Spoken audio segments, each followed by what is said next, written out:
Hello friends, welcome to our channel. Friends, आप जल्दी से इस लाइव सेशन के साथ जुड़ जाइए। और आज हम इस वीडियो में आपका ये प्रैक्टिस सेट 5, जी हाँ फ्रेंड्स, हिंदी का ये प्रैक्टिस सेट आप सभी का 5 है और हमने लगभग 4 प्रैक्टिस सेट कर लिए हैं। तो फ्रेंड्स, बहुत ही इम्पोर्टेंट क्वेश्चन ये आप सभी के लिए, टेट, ठीक है, सी टेट प्लस आपका सुपर टेट, इन सारे एग्जाम्स के लिए सारे प्रश्न बहुत ही इम्पोर्टेंट है फ्रेंड्स। और जल्दी आप सभी को सीए यानी कि करेंट अफेयर्स और सामान्य ज्ञान की क्लासेस भी प्रोवाइड की जाएगी, ठीक है, क्योंकि सुपर टेट में जो है 30 नंबर प्रश्न इसी से आते हैं। तो फ्रेंड्स, बने रहें चैनल के साथ, आपको सब कुछ कराया जाएगा। लेकिन सबसे पहले चलिए फ्रेंड्स इस वीडियो को स्टार्ट करते हैं। और सबसे पहले फ्रेंड्स, सेशन स्टार्ट होने से पहले आप वीडियो को एक लाइक कर दीजिए। और ये सेशन आप सभी के लिए बहुत ही इम्पोर्टेंट होने वाला है। और जो भी आपके दोस्त फ्रेंड्स हैं उनको भी ज़रूर शेयर करिए और जल्दी से जल्दी आप सभी ग्रुप में शेयर कर दीजिए। और फिर हम सेशन को स्टार्ट करते हैं जल्दी से। आप सभी को वेरी वेरी गुड इवनिंग। चलिए फ्रेंड्स, सेशन को स्टार्ट करते हैं। और फर्स्ट प्रश्न है अभी आप सभी के स्क्रीन पर, पूछा जा रहा है आप सभी से, निश्चल में उपसर्ग बताइए। निश्चल जो आपका ये वर्ड दिया है, जो शब्द दिया है, इसमें आप सभी को उपसर्ग बताना है, नी, निर, निस या फिर आपका नी। तो फ्रेंड्स बताइए, निश्चल उपसर्ग आप सभी का पहले लगता है, प्रत्यय बाद में लगता है, ठीक है फ्रेंड्स, तो आप सभी ये ध्यान में रखें। निश्चल आप सभी से पूछा गया है तो बिल्कुल आप सभी राइट आंसर कर रहे हैं। निश्चल में जो उपसर्ग होता है वो होता है निस, ठीक है। ऑप्शन नंबर आपका सी यहाँ करेक्ट हो जाएगा। जैसे निश्चित, निश्चल, निश्चिंत इत्यादि में जो है निस उपसर्ग का प्रयोग होता है, तो आप सभी ध्यान में रखें। चलिए फ्रेंड्स, नेक्स्ट प्रश्न की तरफ बढ़ते हैं। लेकिन सबसे पहले आप सभी वीडियो को लाइक कर दीजिए, ज़्यादा से ज़्यादा लाइक करिए वीडियो को, इससे हमें मोटिवेशन मिलता है ताकि आप सभी को ऐसे ही सेशन प्रोवाइड होता रहे। नेक्स्ट प्रश्न नंबर 2 है अभी आप सभी की स्क्रीन पर। और देख सकते हैं फ्रेंड्स क्या पूछा जा रहा है कि जो कठिनाई से मिलता है, ठीक है, जो कठिनाई से मिलता हो के लिए एक शब्द का प्रयोग बताइए। एक शब्द में मतलब जो कठिनाई से मिलता है उसको हम एक शब्द में क्या कहेंगे? सुलभ, दुर्गम, असंभव या फिर दुर्लभ। तो अभी आप सभी को यहाँ आंसर करना है, कौन सा राइट आंसर हो जाएगा। तो फ्रेंड्स, सिंपली आप कह सकते हैं कि जो कठिनाई से मिलता हो उसे हम एक शब्द में कहते हैं दुर्लभ, ठीक है। यहाँ ऑप्शन नंबर डी आपका राइट हो जाएगा। वहीं अगर यहाँ सब देखिए, जहाँ रास्ता कठिन हो, मतलब जहाँ जाने का जो रास्ता कठिन होता है उसे हम दुर्गम कहते हैं, ठीक है, एक शब्द में। तो आप सभी ये भी ध्यान रखें। और सुलभ का जो है दुर्लभ जो है विलोम शब्द है, परस्पर ये दोनों आपस में विलोम शब्द हैं। सुलभ का दुर्लभ हो जाएगा या फिर दुर्लभ का सुलभ हो जाएगा। तो ये कुछ बातें हैं जो कि आपको।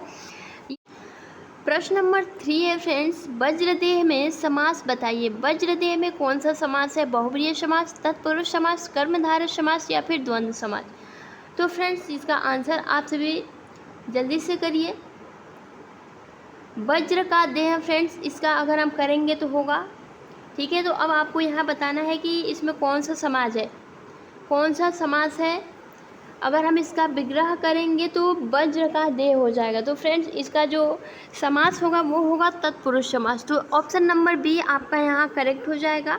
तो जिनका भी यहाँ बी आंसर आ रहा है बिल्कुल राइट है।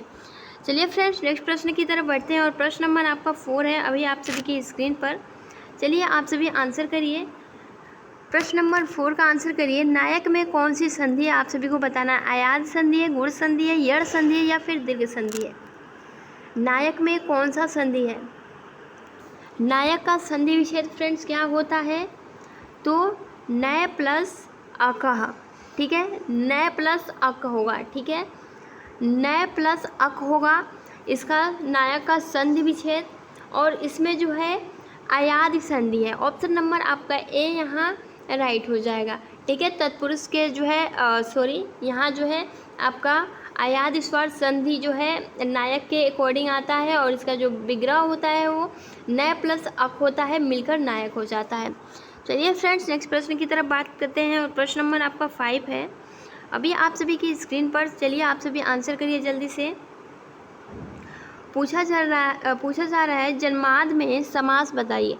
जन्माद में कौन सा समास है, आप सभी को बताना है। तत्पुरुष, कर्मधारय, द्वंद्व या फिर बहुब्रीहि। जन्माद,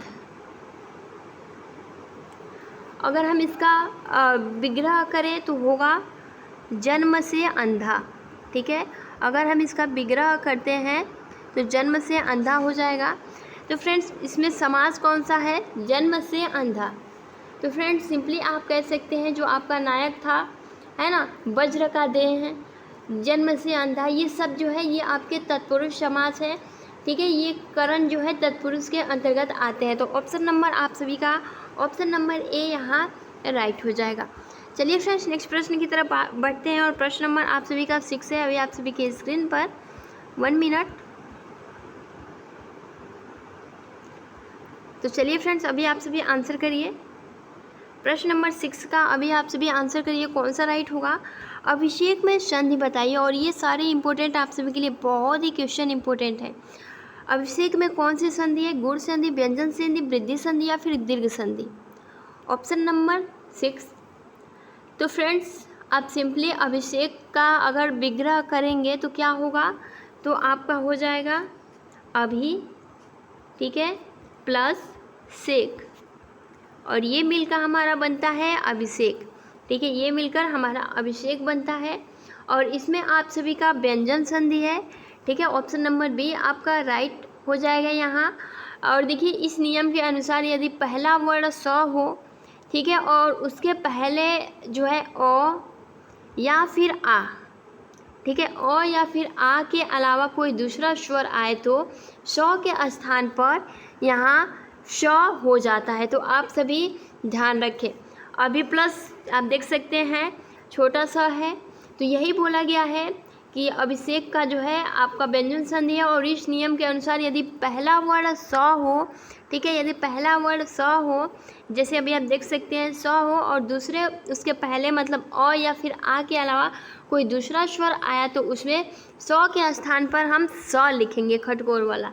ठीक है, तो आप सभी को ये ध्यान में रखना है। नेक्स्ट प्रश्न है आप सभी का प्रश्न नंबर आप देख सकते हैं प्रश्न नंबर 7 अभी आप सभी की स्क्रीन पर है, और आप सभी जल्दी से आंसर करिए। तदित में प्रत्यय आप सभी को बताना है। तदित प्रत्यय क्या है, यही आप सभी को यहाँ आंसर करना है कि धातु के अंत में लगकर कर्तावाचक शब्द का निर्माण करते हैं। ये जो आपके तदित प्रत्यय हैं वो क्या हैं, इसका क्या कार्य है। संज्ञा, सर्वनाम और विशेषण शब्दों के अंत में जुड़ते हैं, केवल संज्ञा में जुड़ते हैं, या फिर इनमें से कोई नहीं। तो यही आप सभी को आंसर बताना है। देखिए फ्रेंड्स तदित प्रत्यय संज्ञा जो है तदित प्रत्यय जो है आपका संज्ञा, सर्वनाम और विशेषण शब्द के अंत में जुड़कर तदिदांत मतलब शब्दों की रचना करते हैं। तो इसका राइट आंसर हो जाएगा ऑप्शन नंबर बी। ठीक है, नेक्स्ट प्रश्न है फ्रेंड्स अभी आप सभी के स्क्रीन पर, और देखिए ये पीडीएफ आप सभी को ग्रुप में प्रोवाइड कर दिया जाएगा। अपडेट विद काजल आप टेलीग्राम पर सर्च करके प्राप्त कर सकते हैं, और इसमें बहुत ही अच्छे से आप सभी को संक्षिप्त में सब कुछ एक्सप्लेन किया हुआ मिलेगा। ठीक है, तो फ्रेंड्स नेक्स्ट प्रश्न है पद्मावत के रचयिता का नाम क्या है। सूरदास, कबीरदास, तुलसीदास या फिर जायसी। पद्मावत किसने लिखा है फ्रेंड्स, और ये आप सिंपली आंसर कर सकते हैं। तो देखिए इनकी जो प्रसिद्ध और दो जो है एक अखरावट है, ठीक है, एक अखरावट है, और आपका एक जो है आखिरी कलाम है। ठीक है, एक जो है आपका आखिरी कलाम है इनकी रचयिता, और ये जो है मलिक मोहम्मद जायसी, यानी कि ऑप्शन नंबर आपका यहाँ डी के साथ हम जाते हैं। ऑप्शन नंबर डी आपका यहाँ राइट है। पद्मावत के लेखक जो हैं, रचयिता जो है वो मलिक मोहम्मद जायसी है, और इनकी प्रमुख अन्य रचनाएं हैं अखरावट और आखिरी कलाम। चलिए फ्रेंड्स नेक्स्ट प्रश्न की तरफ बढ़ते हैं, और प्रश्न नंबर आपका 9 है अभी आप सभी के स्क्रीन पर। चलिए आप सभी आंसर करिए। सुपुरुष में कौन सा समास है। सुपुरुष में कौन सा समास है, अभी आप सभी को बताना है। तो फ्रेंड्स इसका विग्रह अगर हम करेंगे सुपुरुष का, तो इसका विग्रह होगा सुंदर। ठीक है, सुंदर है जो पुरुष, सुंदर है जो पुरुष, इसका जो है ये विग्रह हो जाएगा। ठीक है, अब आप सिंपली आंसर कर सकते हैं। सुपुरुष का जो अर्थ होता है, विग्रह होता है, वो होता है सुंदर है जो पुरुष। और इसमें जो समास है वो है कर्मधारय समास। ठीक है, कर्मधारय समास का जो प्रथम पद होता है वो विशेषण होता है।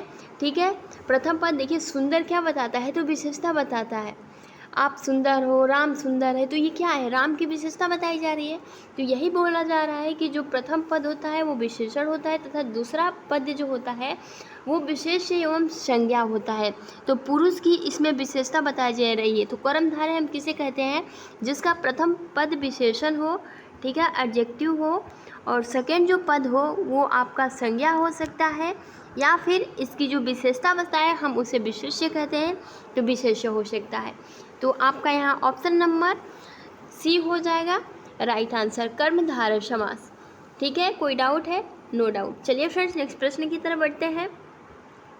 और प्रश्न नंबर आप सभी का 10 है और अच्छे से आप सभी को एक्सप्लेन किया गया है, पीडीएफ में आप सभी को मिल जाएगा। ठीक है, चलिए अभी आप सब ये आंसर करिए। हिंदी में कृत प्रत्ययों की संख्या कितनी है? कृत जो आपके प्रत्यय होते हैं आप सभी को बताना है कि उनकी जो संख्या है वो कितनी है, 28, 30, 42 या फिर 50। और हिंदी की आपकी टॉपिक वाइज क्लासेस चलाई जा रही हैं, तो फ्रेंड्स आप सिंपली ज्वाइन करिए। चैनल पर नए हैं तो सब्सक्राइब कर लीजिए। और फ्रेंड्स जिन भी प्रशिक्षुओं ने अभी तक वीडियो को लाइक नहीं किया है, मतलब जब तक आपको कहा नहीं जाएगा तब तक आप लाइक नहीं करेंगे, तो फ्रेंड्स एक बार आप सभी वीडियो को सबसे पहले 1 सेकेंड लगेगा, आप सभी लाइक कर दीजिए। और जो भी जिस भी ग्रुप में हैं आप सभी शेयर भी कर दीजिए साथ ही साथ। तो देखिए फ्रेंड्स हिंदीकृत प्रत्ययों की जो संख्या है वो होती है 28, और लगभग आप सभी का यहाँ आंसर बिल्कुल करेक्ट है। चलिए फ्रेंड्स नेक्स्ट प्रश्न देखते हैं। प्रश्न नंबर आप सभी का 11, जो कि अभी आप सभी की स्क्रीन पर होगा। ठीक है, तो इधर नहीं होगा, इधर होगा। प्रश्न नंबर आप सभी का 11 देखिए, और इसका आप सभी को आंसर भी दिख गया होगा कि मतक्य में कौन सी संधि है। मतक्य, इसका आप संधि विच्छेद बता सकते हैं मतक्य का। तो फ्रेंड्स पूछा जा रहा है मतक्य में कौन सा संधि विच्छेद है। ठीक है, अगर हम इसे विग्रह करेंगे इसका तो कैसे बनेगा ये आपका, तो मत प्लस एक्य। ठीक है, और ये आपका मिलकर बनता है मतक्य। ठीक है, ये आपका जो मिलकर बनता है वो बनता है मतक्य। तो इसका हम ये विग्रह कर सकते हैं, और इसमें जो मतक्य में जो है वृद्धि संधि होती है। ऑप्शन नंबर डी आपका यहाँ राइट हो जाएगा, मतक्य में जो है वृद्धि संधि होती है।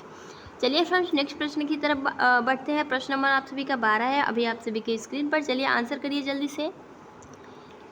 चिररतन का विलोम शब्द आप सभी को बताना है।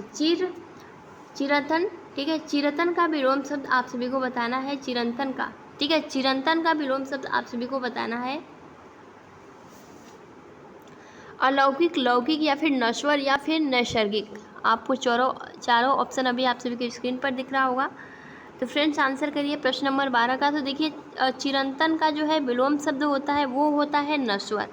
ठीक है, वो आपका, तो फ्रेंड्स चिरंतन का जो विलोम शब्द होता है वो आप सभी का नश्वर होता है। ठीक है, आप याद रखें। और जो लौकिक तथा अलौकिक परस्पर विलोम शब्द है, यानी कि अलौकिक का विलोम शब्द लौकिक होता है और लौकिक का विलोम शब्द आप सभी का अलौकिक, यानी कि ये दोनों परस्पर विलोम शब्द है। और इसका जो राइट आंसर है चिरंतन का विलोम शब्द होता है नश्वर। चलिए फ्रेंड्स नेक्स्ट प्रश्न की तरफ बढ़ते हैं, और प्रश्न नंबर आपका 13 है, अभी आप सभी के स्क्रीन पर। चलिए आंसर करिए। कामायनी जो कि एक महाकाव्य है, ये किसकी रचयिता है फ्रेंड्स, बहुत ही इम्पोर्टेंट है। और आप सिंपली कह सकते हैं कि ऑप्शन नंबर बी इसका राइट हो जाएगा। जयशंकर प्रसाद की ये लिखा गया महाकाव्य है, और इनकी जो प्रमुख कृतियाँ हैं, प्रमुख रचना है वो है तितली। ठीक है, तितली हो जाएगा आपका। झरना हो जाएगा, झरना हो जाएगा। आंसू भी प्रसिद्ध है, तो आप सभी आंसू भी याद रखें। लहर भी, ठीक है, प्रेम भी। तो ये सब जो है इनकी प्रमुख कृतियाँ है जयशंकर प्रसाद की, आप सभी याद रखें। प्रश्न नंबर 14 अभी आप सभी के स्क्रीन पर है। बताना है कर्मधारय समास किसमें है। कामचोर, हमने क्या जाना था फ्रेंड्स, कर्मधारय का जो डेफिनेशन है वो हमने क्या जाना था, जो प्रथम आप सभी का आएगा, ठीक है, प्रथम पद जो होगा वो विशेषण होगा। ठीक है, प्रथम पद विशेषण होगा, और जो सेकंड पद होगा वो आपका कह सकते हैं विशेष्य होगा या फिर संज्ञा होगा। ठीक है, तो कर्मधारय समास किसमें है, कामचोर, स्वर्णाक्षर, पंचवटी या फिर रोग पीड़ित। तो यही आप सभी को आंसर करना है। तो फ्रेंड्स देखिए, इसका जो आपका राइट आंसर हो जाएगा वो हो जाएगा ऑप्शन नंबर बी, यानी कि स्वर्णाक्षर। तो इसका जो विग्रह हो जाएगा वो हो जाएगा स्वर्ण है जो अक्षर, ठीक है, स्वर्ण है जो अक्षर। तो यहाँ आपका ये राइट हो जाएगा। ये आपका जो है अक्षर के बारे में बताया जा रहा है कि ये स्वर्ण है। तो प्रथम पद यहाँ विश्लेषण है और सेकंड पद आप देख सकते हैं यहाँ इसकी विशेषता बताई जा रही है, ठीक है। आई होप कि आप सभी को कर्मधारय समास के बारे में कोई भी दिक्कत नहीं होगा। नेक्स्ट प्रश्न है प्रश्न नंबर आप सभी का 15। चलिए अभी आप सभी आंसर करिए। प्रश्न नंबर 15 बहुत ही इम्पोर्टेंट है कि पुरुषोत्तम में कौन सा समास है, अव्ययी भाव, द्वंद्व, द्विगुणी या फिर तत्पुरुष। प्रश्न नंबर 15 का अभी आप सभी आंसर करिए। पुरुषोत्तम, तो फ्रेंड्स यह अधिकरण तत्पुरुष है, ठीक है। यह जो है आपका अधिकरण तत्पुरुष है, आपको सिंपली पता होनी चाहिए। और इसका जो विग्रह होगा वो होगा पुरुषों में उत्तम, ठीक है। पुरुषों में उत्तम जो है इसका विग्रह हो जाएगा और ये आपका जो है अधिकरण तत्पुरुष के अंतर्गत आता है, ठीक है। तो इसका राइट आंसर आप सभी का ऑप्शन नंबर डी हो जाएगा। चलिए आप सभी का बिल्कुल राइट आंसर है प्रश्न नंबर 16, जो कि अभी आप सभी के स्क्रीन पर है। फ्रेंड्स आंसर करिए। देखिए क्या पूछा जा रहा है, 1 मिनट। निम्नलिखित में तत्सम शब्द का चयन कीजिए, बारात, वर्षा, हाथी या फिर आंसू। तो फ्रेंड्स आप सभी को आंसर करना है कि तत्सम शब्द का चयन करना है, बारात, वर्षा, हाथी या फिर आंसू। इसमें कौन सा तत्सम शब्द है आप सभी को बताना है। तो देखिए फ्रेंड्स, आप सिंपली कह सकते हैं कि इसका जो तत्सम शब्द होगा वो होगा वर्षा, क्योंकि जो इसका तद्भव होता है वो वर्षा होता है, ठीक है। इसका तद्भव जो है आपने देखा होगा वर्षा होता है, ठीक है। बारात, हाथी तथा आंसू तद्भव शब्द है, ठीक है। इसका जो तत्सम क्रमशः जो होगा वो वर, यात्रा, हस्ती तथा अश्रु है। तो ये आंसू का अश्रु होता है, ठीक है। आंसू का अश्रु होता है तद्भव। और हस्ती यानी हाथी का जो है तद्भव आपका हस्ती होता है। और आपका जो यहाँ बारात आया है तो उसे हम संस्कृत में या फिर तद्भव में वर यात्रा कहते हैं। तो ये आप सभी चारों याद रखें, बहुत ही इंपॉर्टेंट है। इसका राइट आंसर हो जाएगा ऑप्शन नंबर बी, ठीक है। चलिए नेक्स्ट प्रश्न की तरफ बढ़ते हैं। प्रश्न नंबर आप सभी का 17, जो कि अभी आप सभी की स्क्रीन पर है। चलिए आंसर करिए फटाफट। और फ्रेंड्स सेशन को आप सभी एक बार लाइक कर दीजिए, सेशन को एक बार लाइक करते चलिए। और चैनल पर नए हैं तो फ्रेंड्स सब्सक्राइब करिए अगर आप सभी को ऐसे ही सेशन चाहिए तो जल्दी से लाल बटन पर क्लिक करके सब्सक्राइब कर लीजिए और हिट द लाइक बटन। और पूछा जा रहा है क्रिया विशेषण एक भेद है, अव्यय का, विशेषण का, निपात का या फिर वाच्य का। तो फ्रेंड्स आप सभी को सिंपली पता है कि विशेषण, संबंध क्रिया विशेषण, संबंध बोधक, समुच्चय तथा विस्मयादि बोधक, ये 4 अव्यय के प्रकार होते हैं, ठीक है। जिसमें क्रिया विशेषण फर्स्ट नंबर पर आता है, तो इसका आंसर हो जाएगा ऑप्शन नंबर ए। अव्यय का 4 टाइप है, ठीक है, 4 टाइप। फर्स्ट है आपका क्रिया विश्लेषण, सेकंड है आपका संबंध बोधक, ठीक है, संबंध बोधक है। थर्ड है आपका समुच्चय, ठीक है। और फोर्थ है आपका विस्मयादि बोधक। तो ये आप सभी को चारों याद रखना है। तो इसका right answer option number A हो जाएगा। चलिए नेक्स्ट प्रश्न की तरफ बढ़ते हैं। प्रश्न नंबर आप सभी का 18 और यहाँ होगा आप सभी का 18 नंबर का प्रश्न। 1 मिनट।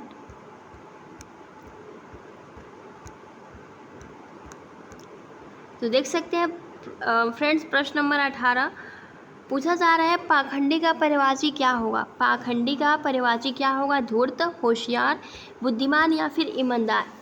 तो सिंपली आप कह सकते हैं पाखंडी का जो परिवाची होगा वो धूर्त होगा, ठीक है, ढोंगी होगा, आडंबरी होगा इत्यादि जो है पाखंडी का समानार्थी या फिर परिवाची शब्द आप कह सकते हो। तो इसका ऑप्शन नंबर ए यहाँ बिल्कुल राइट हो जाएगा। नेक्स्ट प्रश्न है प्रश्न नंबर आप सभी का 19, जो कि अभी आप सभी की स्क्रीन पर है। और देख सकते हैं फ्रेंड्स क्या पूछा जा रहा है, जमात में करामात का अर्थ क्या होगा। जमात में करामात का अर्थ क्या है फ्रेंड्स आप सभी को बताना है। भीड़ में रहने वाले लोग कुछ न कुछ गड़बड़ी करते हैं, भीड़ में लोग बहुत अच्छे होते हैं, भीड़ में रहकर ही अच्छा काम किया जा सकता है, इनमें से कोई नहीं। जमात में करामात, तो सिंपली आप कह सकते हैं भीड़ में रहने वाले लोग जो है कुछ ना कुछ गड़बड़ी करते हैं। ऑप्शन नंबर यहाँ ए को लॉक कर दिया जाए, है ना। और बिल्कुल आप सभी ने यहाँ बिल्कुल राइट आंसर कर दिया है। चलिए नेक्स्ट प्रश्न की तरफ बढ़ते हैं और प्रश्न नंबर आप सभी का 20 है, जो कि अभी आपकी स्क्रीन पर है। गीत गोविंद किसकी रचना है फ्रेंड? गीत गोविंद किसकी रचना है? जयदेव, लक्ष्मण सेन, कालिदास या फिर सूरदास? तो देखिए जो गीत गोविंद है ये आपकी जयदेव की रचना है और ये हमने पहले भी डिस्कस किया था, ठीक है। चलिए फ्रेंड्स नेक्स्ट प्रश्न के बारे में बात करते हैं और प्रश्न नंबर आप सभी का 21, जो कि अभी आप सभी के स्क्रीन पर है। बताना है 31 में समास कौन सा है? द्वंद्व है, द्विगु है, तत्पुरुष है या फिर कर्मधारा है? कर्मधारा। 31 में समास पूछा जा रहा है, ठीक है। और हमने क्या जाना था कि जब पहला संख्या मतलब जो पहला जो पद होगा वो संख्यावाची होता है तो वहाँ हमारा द्विगु समास होता है। तो 31 में जो पहला हमारा पद है वो संख्यावाची है, ठीक है। तो आपका यहाँ right answer option number B हो जाएगा, द्विगु समास, ठीक है। चलिए फ्रेंड्स नेक्स्ट प्रश्न की तरफ बढ़ते हैं। प्रश्न नंबर आप सभी का 22, जो कि अभी आप सभी की स्क्रीन पर है। प्रेम वाटिका के रचनाकार कौन है? रसखान, तुलसीदास, सूरदास या फिर कालिदास? प्रेम वाटिका के जो है रचनाकार के बारे में पूछा जा रहा है तो सिंपली आप कह सकते हैं कि इसके रचनाकार है रसखान और इनकी प्रमुख जो रचनाएं हैं वो सुजान, रसखान तथा दान लीला, ठीक है। तो आप सभी इसका ऑप्शन नंबर ए यहाँ करेक्ट हो जाएगा। प्रश्न नंबर आप सभी का 23 है, अभी आप सभी के स्क्रीन पर। सजल का विलोम शब्द अभी आप सभी को बताना है कि सजल का विलोम शब्द क्या होगा? अजल, निर्जल, जल या फिर अतिजल? सजल का विलोम शब्द आप सभी को यहाँ बताना है तो आप सिंपली कह सकते हैं सजल का जो विलोम शब्द होता है वो आप सभी का निर्जल होता है। ऑप्शन नंबर बी आपका यहाँ राइट हो जाएगा। नेक्स्ट प्रश्न है प्रश्न नंबर अभी आप सभी के स्क्रीन पर, प्रश्न नंबर 24, ठीक है।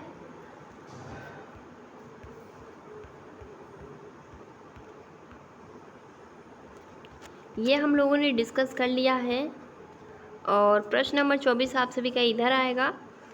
अब आंसर करिए, अक्ष का अनेकार्थी बताइए। धुरी, स्थिर, अज्ञा या फिर प्रकाश? तो फ्रेंड्स आप सभी को अक्ष का जो है अनेकार्थी शब्द बताना है तो आप सिंपली कह सकते हैं धुरी। ऑप्शन नंबर इसका ए यहाँ राइट हो जाएगा, ठीक है। अक्ष का अनेकार्थी शब्द जो है धुरी हो जाएगा, ज्ञान हो जाएगा, सर्प हो जाएगा, रथ हो जाएगा, ठीक है। आपका यहाँ मंडल हो जाएगा। तो ये सब जो है अनेकार्थी शब्द हैं, ठीक है, etc। नेक्स्ट प्रश्न है प्रश्न नंबर आप सभी का 25, जो कि अभी आप सभी की स्क्रीन पर है। व्योम किसका परिवाची है? व्योम जो है आप सभी का किसका परिवाची है? आकाश, पृथ्वी, रोशनी या फिर समुद्र? तो सिंपली कह सकते हैं आकाश, ठीक है। ऑप्शन नंबर ए यहाँ राइट हो जाएगा। आकाश यहाँ हो जाएगा, अंबर हो जाएगा, गगन हो जाएगा, नभ हो जाएगा, ठीक है, अनंत हो जाएगा, शून्य हो जाएगा, अंतरिक्ष हो जाएगा। ये सभी जो है आकाश के परिभाषित शब्द होते हैं, समानार्थी शब्द होते हैं। नेक्स्ट आपका प्रश्न है प्रश्न नंबर 26 और अभी आप सभी के स्क्रीन पर है।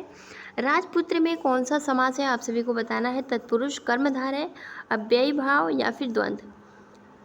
तो राजपुत्र में कौन सा समास है फ्रेंड्स? आप सभी आंसर करिए। अगर हम इसका विग्रह करें तो हो जाएगा राजा का पुत्र, ठीक है।